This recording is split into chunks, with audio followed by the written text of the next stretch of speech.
মায়েরা, বোনেরা, আপনার স্বামী যদি আপনার উপর নাখোশ থাকে, আপনার ইবাদত আপনাকে বাঁচাতে পারবে না। বিশ্বনবী ফাতেমাকে বললেন, ফাতেমা তুমি বিশ্বনবীর মেয়ে হতে পারো, কিন্তু আলী যদি তোমার উপর নাখোশ থাকে তোমার সব শেষ, সব শেষ।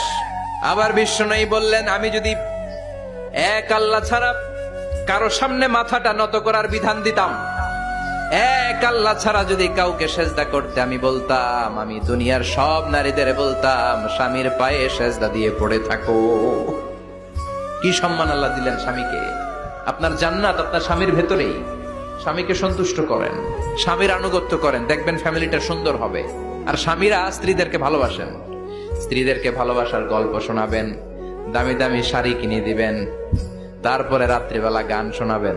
আধরাতে যদি ঘুম ভেঙে যায়, মনে পড়ে মোরে প্রিয়, চাঁদ হয়ে রব আকাশের গায়ে, বাতায়ন খুলে দিও।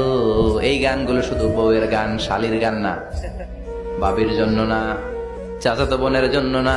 উল্টা পাল্টা জায়গায় করলে গুনাহ আছে না নাই? স্ত্রীর সাথে প্রেম নিবেদন করেন, ভালোবাসা নিবেদন করেন, সংসারটারে শান্তিপূর্ণ করে দিবে কে?